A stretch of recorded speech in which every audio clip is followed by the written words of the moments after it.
Magandang umaga po.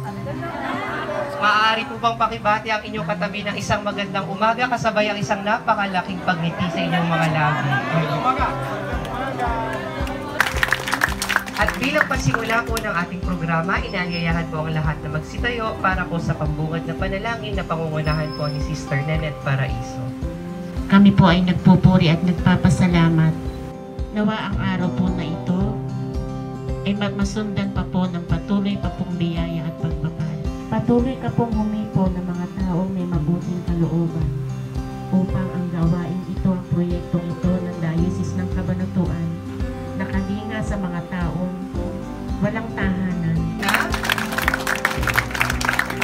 Naniniwala po ba kayo na ito ang araw na ginawa ng ating Panginoon? Tayo ay magsaya at magalak. Ngayong umaga ay ating pong masasaksihan kung papaano naisakatuparan ang isang simpleng pangarap. Magandang umaga po sa ating pong mahal na obispo, si Bishop Bangkod. Magandang umaga po at sa natawan po ni Mayor, si Konsehal Umpay. At sa mga pinagpipitagan po nating kapitan na narito ngayon, mga magigiting na mga kapitan na laging nakasupport at nakasubaybay. Magandang umaga po at sa ating pong hermano at hermana na talaga namang ganadong-ganado para sa fiesta. At sa inyo pong lahat na narito, magandang umaga po sa inyong lahat. God is good all the time. And all the time God is good. Ngayon ko lang ginawa yun. First time. Anyway, so maraming salamat po at narito kayo ngayon upang tayo magkasama-sama at magdiwang. Una po siguro magandang malaman natin at paunawaan ano ba itong programang ito. Ito po yung nagsimula sa isang pangarap sapagkat gusto po natin una yung pag-abot sa ating mga kapatid sa lipunan, no? At hindi lang po basta-basta aabutan, no? Kasi pag inabutan mo, umuwi ka, okay na. Pero pag inabot natin at aabutin natin, sila yung talagang nakakadaupang palad natin, no? Nagtatanong po sino si Tol? Si Tol po ay si Bartolome. Kaya instead na Tolome, na humigsi na po na humigsi, naging Tol na lang po. Kaya Kalinga ni Tol. Okay. Dito pong Kalinga ni Tol ay hindi lang po sa pabahay. Kung napansin niyo po, nung tayo ay nag-medical mission, nakalagay po doon sa t-shirt, Kalinga ni Tol sa kalusugan. Ito po'y Kalinga ni Tol sa pamilya. Meron po tayong Kalinga ni Tol sa mga kabataan. Kung saan, yung mga nandoon po sa ibang lugar natin pinag-feeding program po tayo. Lalo na yung mga estudyante na pumapasok na hindi kumakain, binibigyan po natin sila ng almusal at kung ano yung maibibigyan natin doon sa mga bata. At siguro po sa iba't ibang pangangailangan sa parokya natin magba-branch out po itong Kalinga ni Tol. Kaya ito po yung ating main outreach program, no? Yung Kalinga ni Tol. Marami po siyang branches, hindi lang po siya sa pabahay. Pangalawa, in the spirit of synodality, napakaganda po nung naging programa na ito. Sapagkat ang atin pong sinimulan, ang atin pong layunin, magkasama-sama at magkaisa-isa ang buong sambayanan. Kaya paano po nating binuo yung bahay na to? Naalala niyo po nung nagsimula tayo, sabi ko kahit isa-isang hollow block, pag pinagsama-sama, nagiging bahay. Isa-isang supot ng semento, pag pinagsama-sama, nagiging bahay. Kaya po yung tahanang ito, hindi po galing sa akin yan. Ito po'y galing sa sambayanan ng Diyos. Yung mga kayang magbigay ng isang hollow block, isa po yung ibinigay. Yung kayang magbigay ng dalawa ang ibinigay. At yun pong tumulong dito, mula po sa Mallorca hanggang doon sa Nieves, galing po ang bahay na ito. Kaya po ito'y talagang Kalinga ni Tol, sapagkat ito'y kalinga ng sambayanan ni San Bartolome Apostol dito sa ating parokya. Kaya po pag tinitingnan natin ang bahay na ito, sana makikita natin lagi yung itsura ng ating pamayanan. At ito po ay larawan at ito'y paalaala sa atin na pag tayo nagkasama-sama, pag nagkatulong-tulong, meron po tayong magandang na-accomplish sa ating buhay. Pangatlo, ito po siguro last na. Naalala niyo po yung post na isang araw. Sinabi ko po maraming salamat sa mga tumulong dito sa bahay na ito. Meron pong nag-comment doon, sabi niya napaka-blessed naman ng pamilya na bibigyan niyan. Sumagot po ako, sabi ko, mas blessed yung mga tumulong. Dahil yung resources po na ibinibigay sa atin ng Diyos, pag ibinabahagi po natin, Yun po yung nagpapabanal sa ating buhay. At pagka tayo po natututo magbahagi, natututo tayo magmahal, natututo tayo magmalasakit. Ito po yung mga bagay na nakita at naramdaman natin sa ating Panginoong Jesucristo. Kaya sa pamamagitan po nito, ang ating sambayanan ay nagiging larawan ni Kristo para sa kanyang bayan. So sa inyo pong lahat, maraming salamat. Kay Bishop po at sa lahat ng narito, salamat po. Magandang umaga po sa inyong lahat. Magandang umaga po sa inyong lahat. Magandang umaga po sa ating mga panauhin. Magandang umaga po, Father, kay Bishop, sa ating pong mga hermano at hermana, at sa ating pong mga local government officials. Isa pong napakalaking pagpapala para sa ating lahat ang araw na ito, sapagkat dumating na po tayo dun sa punto na ipapasinaya na po at ating babasbasan yung ating dati lamang na pangarap. Nakatutuwa pong isipin na halos 3 buwan lang po ang inabot. Nung nagpunta po tayo, nag-groundbreaking po tayo dito noong June, nandito rin po tayo halos lahat noon, na bakanti pa po. At nagsimula pa lang tayo ng paghuhukay noon. At yung hawak na budget po natin noon, talaga naman pong kulang pa. Pero sa tulong nga po ng pagtutulungan natin, pagbibigayan, ay naisakatuparan po ang isang magandang pangarap na ito. Kaya po ang aming pasasalamat, una sa Diyos, at sa lahat po ng mga tumulong dito sa ating komunidad upang ang proyektong ito ay maisakatuparan. Nakatutuwa pong isipin na parang sa una, niisip ko nga po noon paano natin masisimulan. Wala po kaming experience sa pagpapagawa ng bahay na basal. Pero ito nga po at nagkaroon ng katuparan. Kaya po ang aming pasasalamat lagi at lalo't higit sa mga nagtulong-tulong po. Nakatutuwa po na nakikita lang po yung mga post sa social media, yung mga announcement sa misa, kung sana po may tumatawag, may dumarating at may nagpapadeliver sa parokya ng mga materyales kagaya po ng simento, bakal at graba. At yung iba po nagtulong-tulong din na nagbigay ng kanilang panahon, yung ibang mga kasama natin para po maisakatuparan, nagbigay po ng kanilang panahon para tumulong po dito talaga na gumawa at maisakatuparan ng proyektong ito. Bishop, handog din po namin sa diocese sa ika-6 na pong taon ng anibersaryo ng pagkatatag ang proyektong ito. Kaya nga po makikita nyo po doon sa taas, na doon po yung ating logo ng ating 60th anniversary celebration, at ganun din po yung logo ng Kalinga ni Tol, na inaasahan po namin na magpapatuloy. Hindi po ito ang una at huli, kundi ito lamang po ang simula. Kaya muli po ang aming pasasalamat at pasasalamat din po sa pagkakaloob ninyo sa amin ng napakahusay, napakabuti at napakasipag na Kura Paroko. Palakpakan nga rin po natin. Kasi aminin po natin sa hindi po magkakaroon ng katuparan ang lahat ng ito kung hindi po kay Father. Siya pong pinagmumulan. Sabi ko nga kay Father, di ba Father, sinasabi ko sa inyo, wala po kaming mahuhusay na mga ideas, pero kaya po naming gumawa. Kumbaga, sabi nga parang sa restaurant, ituro mo at iluluto namin. Iutos nyo o igabayan nyo kami at aming gagawin. Tapos sa tulong-tulong na pagsasama-sama, napakasipag po ni Father. Sinasabi po niyan lagi na pagkaraan nito, papahinga muna tayo. Pero awa po ng Diyos, magdadalawang taon na at tingin ko hanggang sa matapos yung term ni Father, hindi po tayo magpapahinga. Okay lang po ba sa inyo? Okay. Ayun po. Kaya po maraming salamat sa inyong lahat at pagpalain po tayo ng Diyos. Magandang umaga po.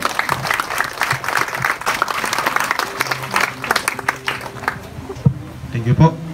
Una po, isang mapagpala at magandang umaga sa ating lahat, kay Bishop Bancud, kay Father Jules, sa ating hermana at hermano po, sa mga kapitan po na kasama nating naglilingkod dito sa ating bayan, at syempre po ulit sa ating lahat.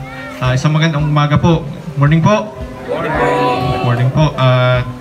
Una po ay pinapaabot ng ating mahal na Mayor Ella Naganyo yung kanyang paghingi po ng paumanhin sapagkat hindi po siya nakadalo sa pinagpala at napakahalagang araw na ito dahil may nakasabay po na appointment.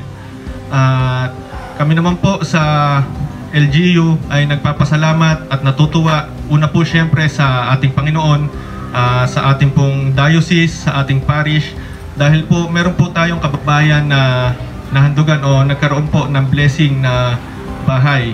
At kami naman din po sa LGU at yung aking pamilya po At lagi din naman pong nakahanda na kung ano man po yung kaya namin at pwede namin i-share o itulong para po sa mga programa ng ating parokya ay lagi lang din naman po kaming nandito. Hindi na po papakahaba. Muli po, isang magandang umaga at God bless us all po. Maraming salamat po. Ating barangay na nasasakupan, ang ama po ng Barangay Mallorca, si Kapitan Michael Sanchez. Isang masigabong palakpakan po. Bangkod, sa ating Pati Padre, sa ating po sa lahat ni Kuya Ede, sa mga kapitan, sa mga kong sangguni sa Mallorca, at sa inyo po sa lahat na andito, magandang umaga po. Unang-una po ako, nagpapasalamat po ako do sa nagbigay po ng nakaisip po ng ganitong proyekto na para po magkaroon ng bahay na sa mga walang bahay ay ang napili po sa nauna ay ang Mallorca. Kaya po ako sa inyo po sa lahat, nagpapasalamat po ako. At unang-una, Nana Mere, andyan po ba kayo? Sa inyo po sa lahat, ako po natutuwa ko kayo po ang napili dito. Kung ano mo po maitutulong namin sa barangay, sa sangguniang barangay, at sa mga kasama kong kapitan, andito lang po kami, welcome po kami, kung ano po maitutulong namin sa inyo para po sa parokya ng San Leonardo. Salamat po. Kapitan Sanchez. At ngayon pong umaga, napakapalad ng ating pong parokya sapagkat kapiling po natin ngayon ang ama ng ating diocese. Ayun po, isang mensahe ang ating maririnig mula po sa ama ng ating diocese, ang lubhang kagalang-galang Sofronio A. Bangkod, Obispo ng Cabanatuan. Palagay ko naman kayo'y nakinig sa mga binahagi ni Father Julius, na ating representative ng ating mayor at ating kapitan, na doon natin narinig isang mabuting balita. Yung mabuting balita na mismong ating nakikita, narinig natin na pinagplanuhan ito, naganyaya ng mga makisangkot o makiisa sa ganitong proyekto at natupad. At nangyari ito dahil sa ating tugon sa panawagan. At ito yung napakagandang ating pagturang pansin upang sa gayon, yung mga araw, mga buwan at taon pang darating, alam natin na batay sa ating karanasan, kung ating hayaan ang grasya ng Diyos ay kumilos, gagamit ng bawat isa sa atin. Wala tayong maaaring mamalaitin. Kanina nabanggit, baka may nag-donate ng isang hollow block, 2-3, baka merong walang na-donate, pero tahimik na nagdarasal sa katatagumpay ng itong gawain. Bahagi din yun. Pasalamatan natin yung mga taong nanalangin upang sa ngayon ating marating itong ating hinahangad na makatulong sa ating mga kapatid. Ito'y simula lamang at hindi natin, ang pangarap natin ay sana lahat magkaroon ng ito. Sana all, no? Sana all. Pero mangyayari yan. Mangyayari yan kung bawat isa sa atin makisangkot, tumugon sa tawag ng Diyos, panyayin ng Diyos. Kaya naman nais kong tapusin natin pagninilay nito sa pamamagitan ng temang napapaloob sa ating pagdiriwang ng jubileo ng diocese ng 60 taong anibersaryo na pagkakatatag ng diocese. At binuo ito ng 3 bagay: nagpapahayag, nagpapabanal, naglilingkod, isang bayan na kalaan sa Panginoon. Na nakikita natin na kapag tayo nagsusumikap na magkawang gawa, tayo'y makatulong, tayo'y makapagmalasakit, ito'y pahayag ng kabanalan. Na humuhugot tayo ng lakas, hindi sa ating kakayanan, dahil wala naman sa ating may kakayanang mabuti na, kundi kinikilala natin ng lahat na nagmumula sa Diyos. Itong siyang nagpapabanal sa atin, dahil tayo kumikilala ng ating nagagawa palagi mula sa Diyos. Ang ikalawa naman, ito'y nagpapahayag. Kung ibang barangay, ibang bayan makarinig kung paano magtulungan ang LGU at ang simbahan, mabuting balita yan. Hindi tayo magkaaway, hindi tayo magkalaban, tayo kapatiran. Tayo binubuo ng Diyos palagi, kung kaya doon tayo bumabalik palagi sa pinagkakaugatan ng lahat ng buhay ng mga ito mula sa Diyos. Kaya itong ating pagdiriwang ngayon ay isang pahayag sa sambayanan upang ating pa rin marating ang ating hangarin, ang ating bitiin para sa sambayanan ng Diyos. Kayo na ngayon mismo ang siyang saksi nito Nangyari ito, naganap ito at narating natin ating pangarap dahil sa biyaya ng Diyos na siyang ating tinugunan. At yung pangatlong punto, pagmamalasakit. Sino man ang naantig ng Panginoon, sino man ang minahal ng Diyos, ay palagi ang kanyang payag ng pasasalamat, hindi sapat yung pagtirik lang ng katila, kundi inyong paglingkod, pagmalasakit, pagtulong, paggabay, lahat naman ito. Yung tatlong mahalagang punto sa isang totoong mamamayan at ang nilikha ng Diyos. Siya yung nagpapahayag, nagpapabanal at naglilingkod.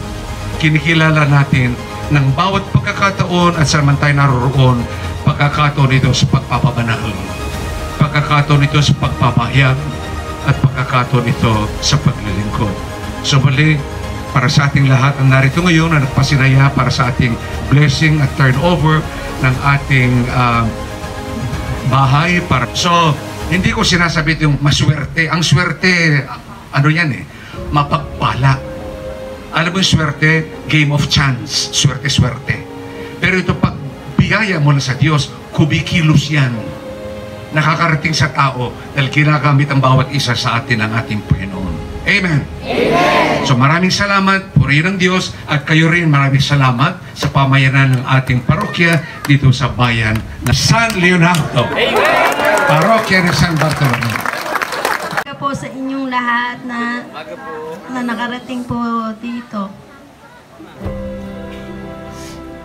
Ako po ay nagpapasalamat po una po sa Panginoong Diyos dahil po kami po ay nabiyayaan ng proyekto po ni Bahay ng Kalinga po ni Tol.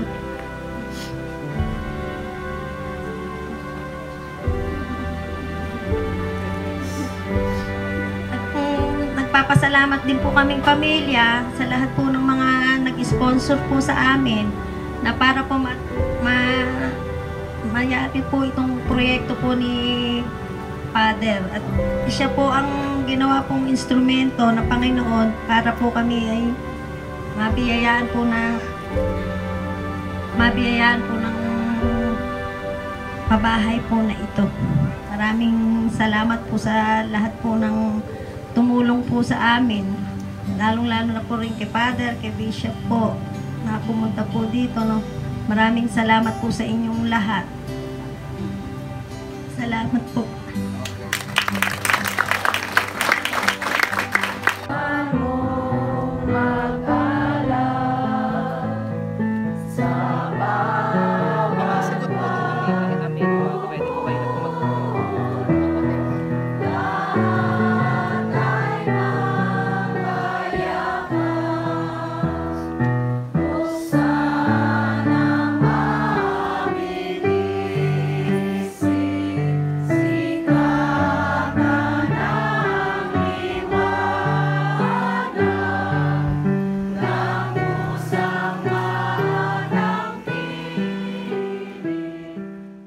Sa tahanang ito, sa mga naninirahan dito.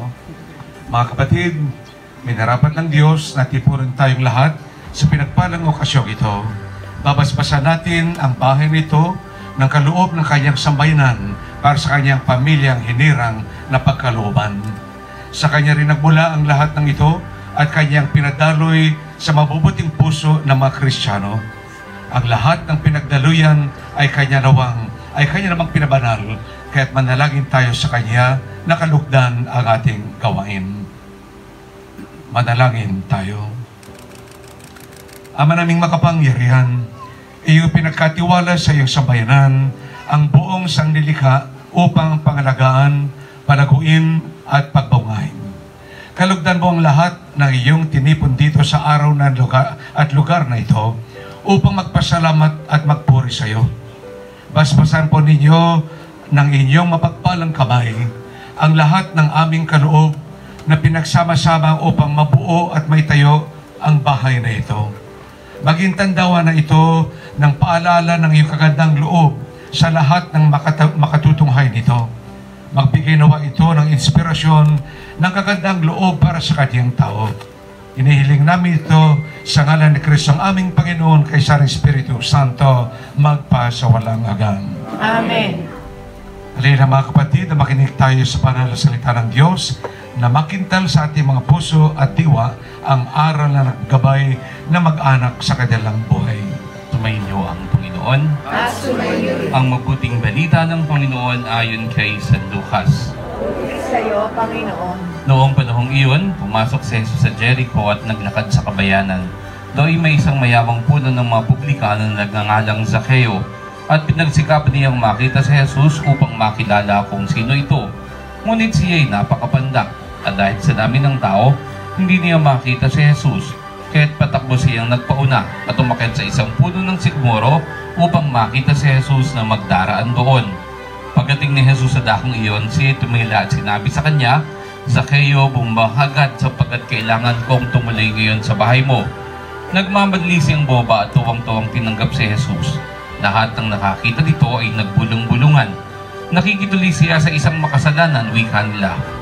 Tumayo si Zaccheo at sinabi, Panginoon, ibibigay ko po sa mga dukha ang kalahati ng aking ari-arian. At kung ako'y may nadayang sinuman, 4 na ibayo ang isa sa uli ko sa kanya.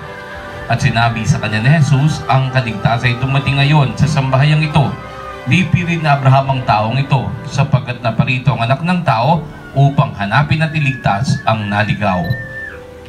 Ang mabuting balita ng Panginoon. Bago yung ating panalangin ng bayan, aking balikan ng Ebanghelyo, isa ito sa nakatatawang Ebanghelyo. Alam niyo kung bakit? Tingnan niyo si Zaccheo. Isa lang gusto niya mangyari, makita lang, masulyapan na makita si Jesus. Pandak siya. Naglulundag niya para makita. Hindi sapat lang yung makita. May nakita isang puno, umakyat. Imagine mo yung unano numakit ang puno. Pinagtataro yung mga tao, si Zaccheo, tingnan si Zaccheo. Kaya magtataka tayo, paano ba nalaman ni Jesus na Zaccheo yung pangalan? Pinagsisigawan ng kababayan Tingnan niyo si Zaccheo, si Zaccheo. Noong nakarating si Jesus, kanyang tinawag ang pangalan, Zaccheo, bumaba ka. At ako'y pupunta sa inyo. Na ibig sabihin, kapag naroon ang ating hangarin, na makita man lamang ang ating Panginoon Jesus, mas higit pa. Expect the unexpected. It's always more than what we hope for. Na palagi siya mismo ang lalapit sa atin. Sa katunayan, nasa ating puso ng ating Panginoon.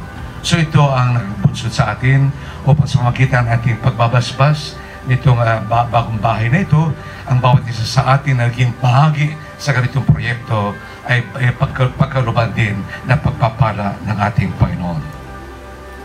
At dumulog sa Ama na bukal ang buhay ng lahat ng mga mag-anak at sambayan. Sa kahilingan ating tutugon sapagkat lubha kang maawain. Sapagkat lubha kang maawain. Amang mapagmahal, loobin mo na pamayanihan ng tapat na pagmamahalan ang tahanang ito. Manalangin tayo. Sapagkat lubha kang maawain. Amang mapagmahal, loobin mong maging masigasig kami sa pagpapalaganap ng iyong paghahari. Manalangin tayo.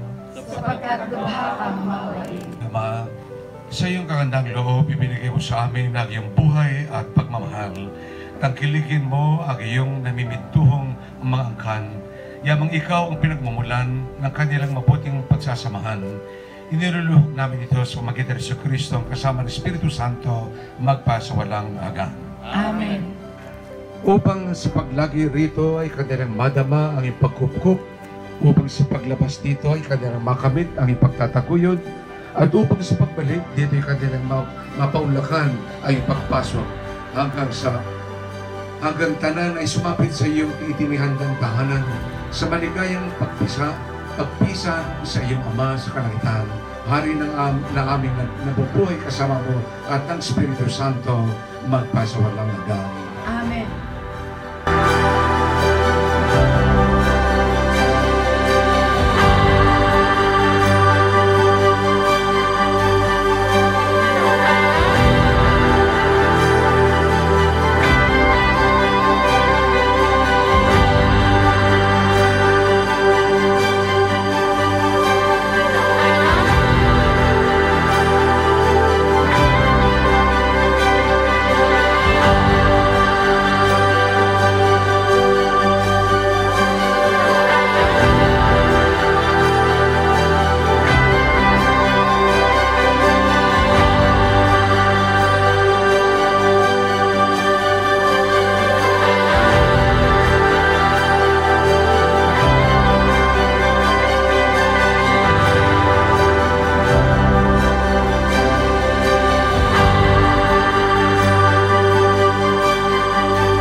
kayo kapangyarihan Diyos, Ama, Anak, at ang Espiritu Santo. Amen. Tapos sa ating pagdirawang tanggapin ninyo ang kapayapaan ni Kristo. Salamat sa Diyos.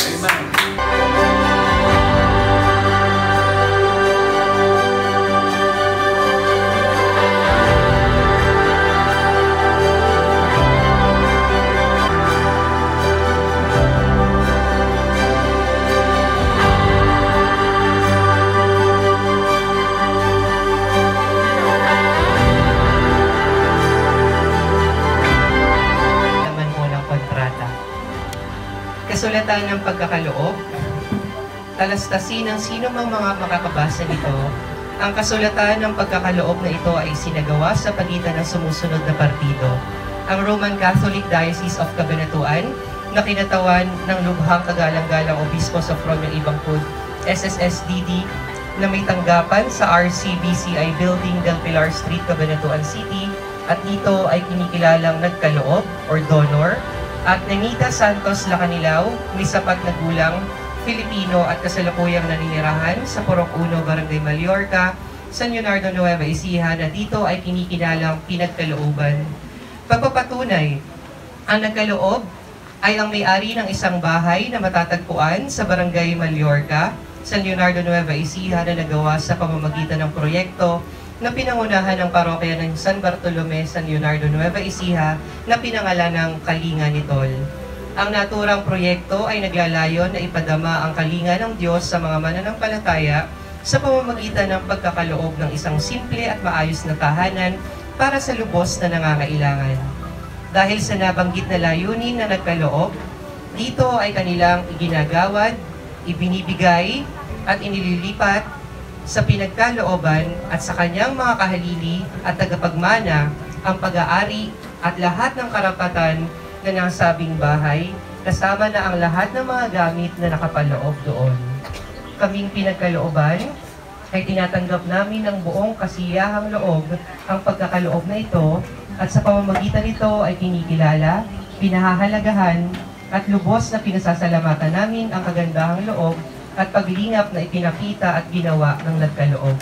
Sa wakas, ang pagkakaloob na ito ay sumasailalim sa paraan at kondisyon na sumusunod.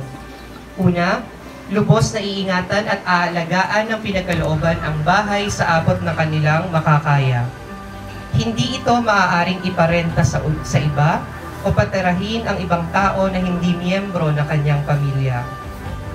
Hindi ito maaaring gamitin sa iligal na gawain o layunin. Pangalawa, bagamat ang lupa na kinatatayuan ng bahay ay pag-aari ng pinagkalooban, hindi niya maaaring ibenta o isangla ang nasabing lupa kanino man nang hindi muna ipinapaalam sa nagkaloob.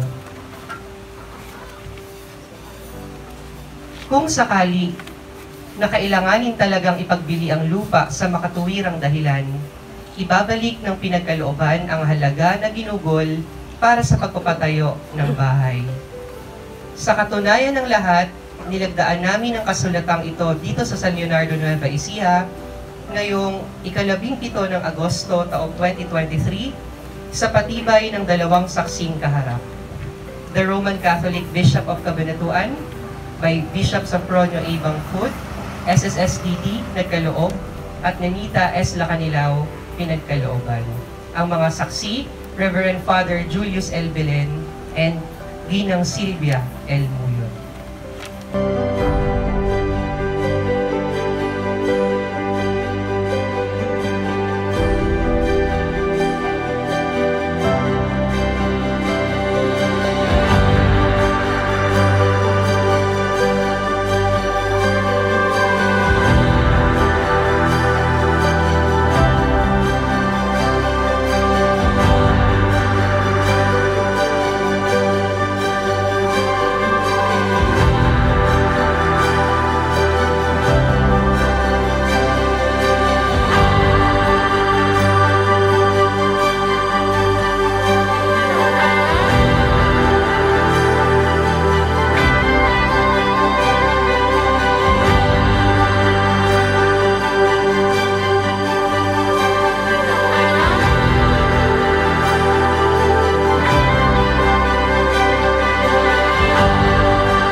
Congratulations po.